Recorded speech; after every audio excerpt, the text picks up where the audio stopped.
Okay, this is going to be a fun one. Hey guys, SaxDude26 here. Hey there guys, I'm Sonicos. I'm a turn unique. And I am Matt from Matt's LP Adventures, and that was a quack. And back in the days, well before Rayman existed, even in someone's consciousness, we're delving into the world of 1989 and one of Ubisoft's earliest games, TwinWorld. This is a bizarre little platformer that I grew up with and had immense amounts of fun with, but is probably the most terrifyingly difficult platformer I ever played. The most terrifying platformer you've ever played, oh boy. Oh yes. So, we are controlling this little boy here, Ulupa. He is a descendant of an ancient race who can use magic, and he is traveling across the world of Gaspard, which is split into two worlds, one in amongst the caves in the underground, and one on the surface world, all of which have been corrupted by monsters and an evil wizard called Maldor. This kind of reminds me of, what was it? With Alex the... A little bit. Yeah, I mean, that's the first thing I'm thinking of when I'm looking at this, because this reminds me a lot of it. I will say it definitely gives me, thinking about it very obtusely, it kind of gives me a bit of a Zelda, not a Zelda 2, a Mario 2 vibe. Mario 2 USA specifically, because you've got the doors, underground sections, everything's kind of got that platformy feel, but it's not, you know, hit blocks, get power-ups thing, it's explore around and sort of handle very bizarre things that seem like they're out of nightmares. Yeah, I've never actually played Mario 2 USA. But yeah, I kind of see it because of the creatures in general. They definitely look a little frightening. also I love Ulupa because if he bumps his head too much, he just kind of starts yelling at you. He's like, hey, stop being a jerk. Stop bumping my head! But yes, What is he doing? He just stomping on it. yeah. Breaks the ground. So, the treasures of the world have been hidden in the ground, basically to sort of keep all of the wealth of, like, the wizard Maldor has gathered all the wealth of the world, all the power of the world, and he's using his magic to manipulate everything around, which has basically corrupted the forests, which we're in now, into this distorted, chaotic mess of what they used to be. So we've got all of these birds flying around that have a vendetta against anything with a pulse. You've got all the imps with wings running around, and probably the most terrifying thing are the three-headed dragons. What in the... Yeah. The difficult thing about the three-headed dragons, as you would have seen, is each of their heads is a different hitbox. If they fly far away enough, they form into their own monster. It's not fun! So the main objective we have is we need to be destroying the monsters, we need to find one of 26 fragments of a magical amulet, and then take it to the door at the end of the level that has an Ankh symbol above it. And the main focus is we're gathering the pieces of the amulet to try and negate the wizard Maldor's curse. It's an ancient amulet that was passed down from generation to generation within the royal family, and it is the only thing that can neutralize his magic. Problem is, everyone of the royal family died, and the only person who's been endowed with these magic powers are the people of Ulopa's race, and he is the last surviving person who could take on these powers.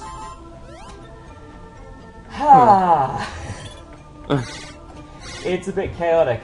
You'll also see the little bags, the red, brown, and green bags that we've been seeing. They're basically our ammo for the magic power.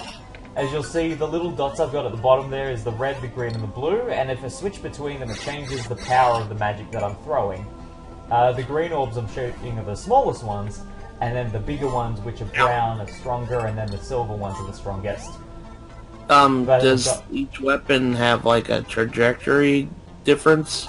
The main difference of them is that the stronger ones can pass through enemies, but mostly the trajectory is the same, but they get very loud and very powerful. As you saw there, I was basically able to use the highest strength and incinerate the dragon in like 4 hits, whereas the base ammo takes about 2 or 3 per each head of the dragon, which is a bit tricky. And even these standard enemies like the birds, some of them will only take about 2 hits, but in later levels they'll take about 5. It's all very relative to how far you are in the game as well, so something that could be not problematic early on gets really difficult the further in you go. I could definitely see already a little bit that this game has ice physics from the looks of things, or you get slipper controls. It's definitely like playing as Toad in Mario 2, I can definitely say that. Okay. Yeah, so it's a little slippery to control, not as precise as you would want. Yeah. Oh my gosh. Seems like a lot of earlier games had that problem, though. Yeah. Where I don't know why they thought that was a good idea. It wasn't. It really wasn't really a good wasn't. idea. I think some games did that back in the day just for artificial difficulty, but it really didn't age well. Yeah. No. I mean, I'm gonna be honest with you, the concept of game over anymore is kind of an archaic design I can when you really definitely think agree with about it. Like, what's the point of having what's the point of a game over anymore? We don't live in... Definitely. You say that, guys. Yeah, I was about to say, at least in a game like this, it's so still, you know, period relevant. But yeah, the fun thing about this game is because of the fact that keys are a main collectible, it means that the main thing that halts our process a lot is a lot of the gates and the doors, so the ones that'll be locked. So everyone that's got a lock in front of it, even if it's one you've just gone through, will need a key to pass through, which means some doors will be one way and be locked to return the other way. And they are very frustrating. Now, how do you know which block has the key in it? Is it just like the throwing the potion in Mario 2, where you have to throw a potion in a certain spot and make the door appear? It's definitely guesswork. Sometimes when you're near a block that's sort of clustered, it's sort of hinting that there'll be something somewhere that you can really just click your heels on and destroy. But after that, it's complete luck of the draw. One item I do hate in this game is the skull light bulb. Basically, it's your poison mushroom of the game. Oh, okay. The first time I saw it, I'm like, oh, a light bulb. I bet that'd be a screen nuke. No, that's just a player nuke. My favorite. Just kill me on the spot.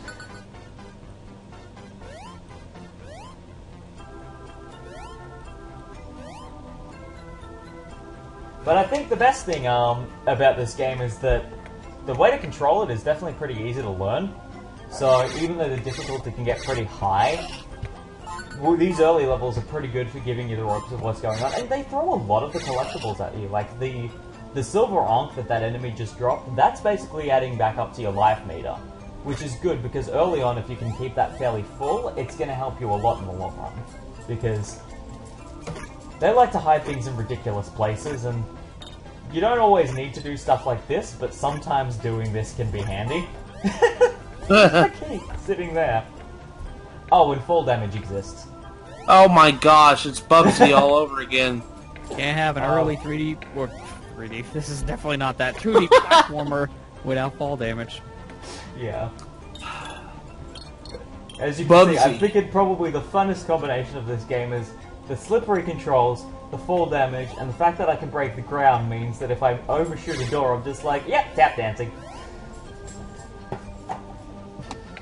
The number of times I will skid past the door and I'll just be like, I'm opening this now. Nope. Does it have the Belmont jump, where if you jump, you're committed to that jump? No it doesn't, but it definitely has the thing of aiming things down sometimes means you're basically just hopping around like a rabbit, just trying to aim things down and let them bounce in a different direction.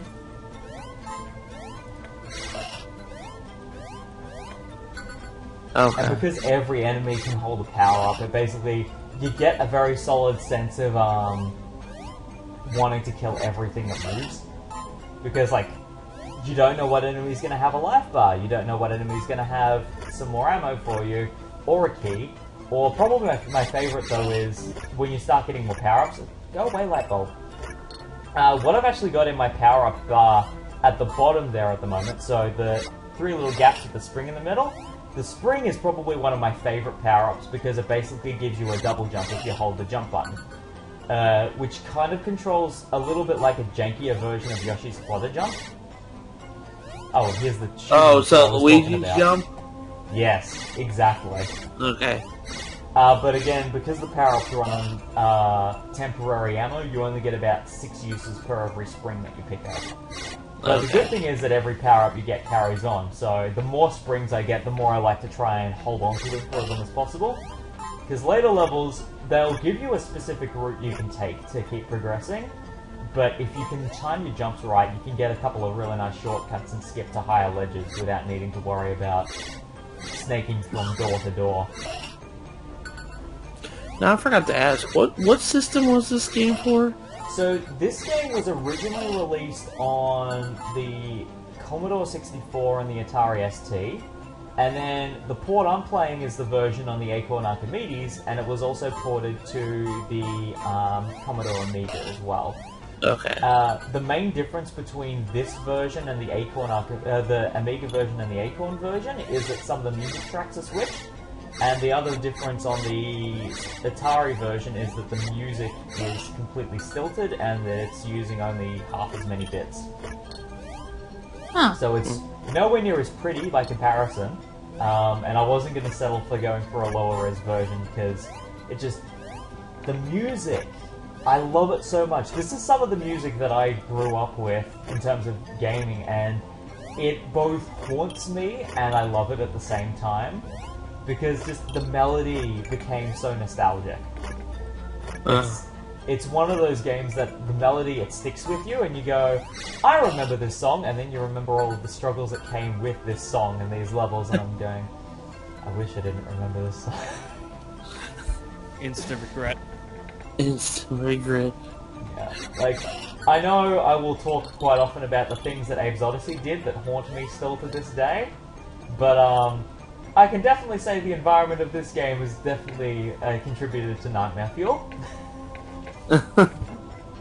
And we're only in World 1, and this is the tamest world of them in terms of the tones.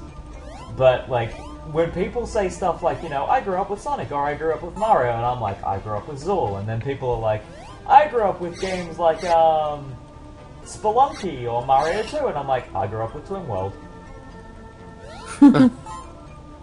Now, if I remember correctly, yes. The fun thing is, as you would have noticed, every time I've fought these dragons, different things have been happening. So, the main thing is, the middle head will stay on the body, and will be attached to the wings. The closest head to you will fly towards you and track you until you kill it. And then the furthest away head is usually the closest to the level exit. And, until you shoot it, it will run to the exit if it has a clear path to get there. And if it gets to the exit, it transforms back into the main head. Okay, so it could actually just lead you to the exit if you don't know where it's at. Yes, but when it does, it gets 3 times stronger. Oh, which gosh. is a deadly thing, and I think I may I'm pretty sure a couple of times in the playthrough I am unable to reach it, because, as you can see, even something ahead of me that's in a tight space, aiming at things is tricky. Yeah, it doesn't really seem like you have the best mobility in this game, especially when it comes to trying to aim. Definitely. Like, it's kind of... the best way I can describe it is, the platforming is slippery, and shooting enemies feels like a puzzle game in itself. But I do like this power-up I did just get, which is the bubble shot, which basically... the best way I can describe it is that your shots get bigger as they bounce across the screen, which, if you couple it together with the strongest shots that are available, means you basically get triple the hitbox for the most powerful shots, which when hitting enemies that have a lot of health, really good to have, but its ammo depletes naturally rather than overuse. So while the spring, it only gets used when you use it, the bubble shot, it progressively decreases over time, which is a bit of a bummer. Yeah. So it's really only good when you first get it, and then after a few shots, it's just worthless. Yeah. And it's unfortunate, because some of the power-ups are like that, where you get only limited use based on surroundings. But it's good, because it means you get a good balance for what is and isn't in situation-dependent. That's what I was trying to say. Yeah, what is in situation dependent. Also, I love the imp enemies, because they're so stupid, but they're so cute at the same time. I just now noticed the skulls are actually spewing out fire now. Is that instant death if it touches you? Oh yeah. Definitely, definitely. Now the one thing about a Loper is the fact he has no health bar. He is subject to two things: getting touched by anything with a pulse and fall damage. So it's a case of if he hits lava, he dies. If he gets burnt, he dies. If he touches a bird just because he wants to give it a pat, he dies. So basically, avoid everything like that. Yep. Don't get good and don't die. Dark Souls before Dark Souls became Dark Souls. You mean pretty much any game from like the early days? Yeah. Case in point, to quote Game Grumps, long story short, missed. I threw it in the fridge. I missed.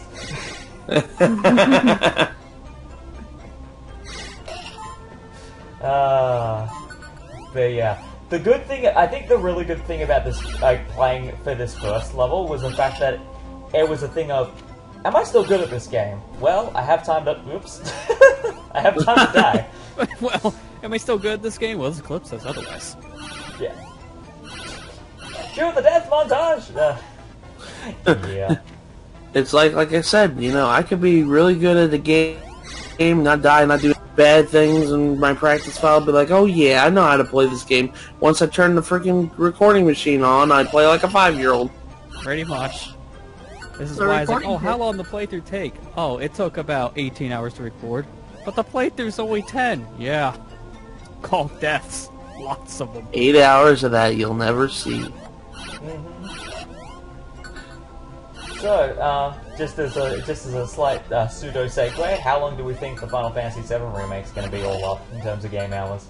I think it's easily going to click 7. I think it's easily going to clock 700. I wouldn't be surprised. I wouldn't be surprised. All right.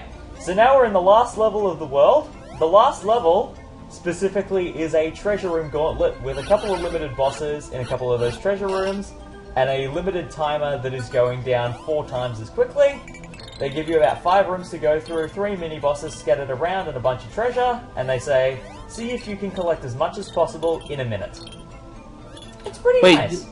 Can I say your hitbox for collecting jewels is wanky a little bit? Because... No, that's fair because it's literally just the Loper's feet. No, I like what he said more. It is wanky. I don't want to say well, I think I know what the first part's going to be called. I meant to say wonky.